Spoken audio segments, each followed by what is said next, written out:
Hi everyone, and welcome to this video about prejudice, stereotypes and discrimination as part of our social cognition topic. So what we're covering today are the following key ideas, but more importantly the area of learning is I guess this form for every single topic. So we've gotten to the social issues or personal growth section of the topic. So we're going to be talking about reducing prejudice. So, before we get to that, what is prejudice? So these are negative, they can be positive, but most of the time they're negative feelings towards others purely based on the fact they're part of a group.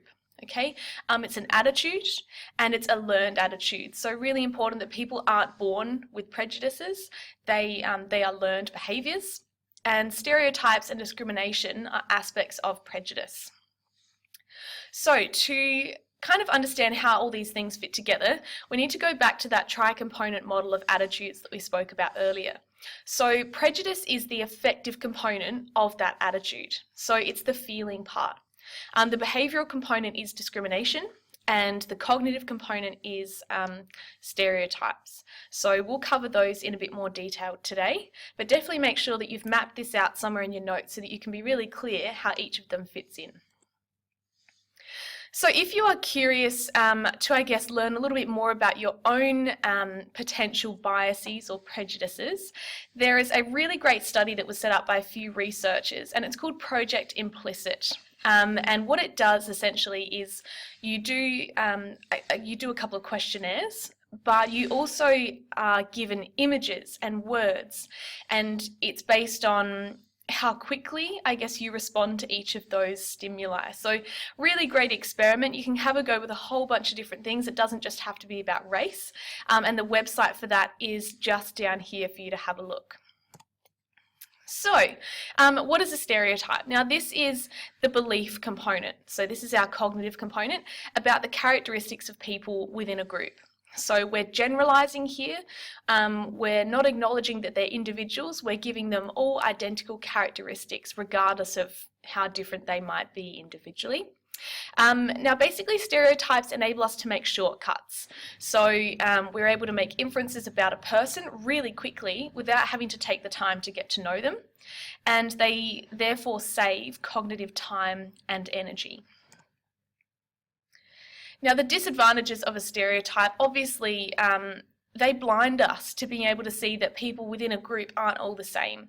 So that is the basis for discrimination. So treating someone unfairly purely because of their membership to that group. So lots and lots of examples throughout history of this, in particular segregation in the US before the Civil Rights Movement, where you can see here a sign that was quite common to see at that time as well.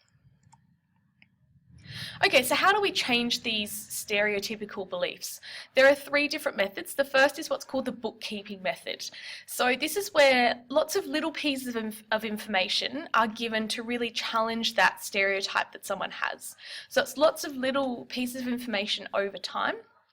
The next type is the conversion model. Now this is one massive, really powerful piece of information that changes that belief. Okay, so unlike the bookkeeping, we've got one piece of information that's really powerful. And the last one here is the subtyping model. So this is where we kind of create a subcategory within that stereotype. You know, I don't like this particular group of people, but this kind of those people I don't mind. All right, so that is another way to change a stereotypical belief. Okay, so what about discrimination here? We mentioned earlier that these are behaviours and that they result from our prejudices and our stereotypes as well. So to unpack this in a little bit more detail for you, let's unpack sexist attitudes towards women. So the affective component here is going to be, I get angry when I see a woman doing a man's job. Okay, that's that feeling of anger. The behavioural component is, I would not hire a female manager. And the cognitive component is, I believe women should be wives and not workers. Okay, so obviously by no means do I condone any of the things I mentioned in this video, but it's to kind of just look at it from a psychologist's point of view and unpacking how these are formed and what they're made up of and how they come about. Okay. So how are these prejudices formed? Now, there are three different ways. The first way is by observing other people. So through modelling, and it's people that we come into contact with. It doesn't necessarily have to be someone you know. It could be someone in the media or someone in books and movies. We also learn through operant conditioning, which is a part of our next topic, and this is rewards and punishments. And in this situation, we're really talking about positive reinforcement here. So being positively reinforced or praised by a peer group for making a racist comment. Social inequalities can also create prejudices because it leads to resentment. So those who are better off in society kind of need to justify their differences in roles, their money and the power that they have with minority groups. And so that's how those prejudices are formed. Why do we form them? So number one, it makes people feel superior to others.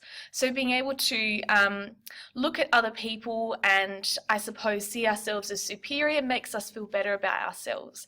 And by no means does this excuse our behaviour, but this is one reason why they form.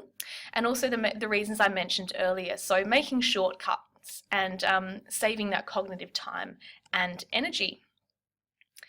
Now, how are prejudices reduced? Now, this is a really, really important part of the video and something that you're likely to be asked in an exam as well. So how are they actually reduced? The first is by giving these minority groups or giving people equal legal and economic status. So ensuring that there's absolute equality, which is what society is still very much working towards. Increasing contact, it's quite common for people who perhaps hold quite racist beliefs about a particular culture. It's quite common that they actually haven't met many people from that culture. So, you know, increasing that contact that they have with people can help reduce that prejudice. Cooperation and superordinate goals. Now, this just means that getting people of difference to work together towards the same goal. Now, that cooperation can really help reduce that prejudice. Creating cognitive dissonance, which we've covered in an earlier video. So that idea of your attitude and your behaviour being quite inconsistent there. And so you can resolve the prejudice there by changing your attitude, and we spoke about that earlier. And the last one is by cognitive intervention. So obviously intervention by a trained professional.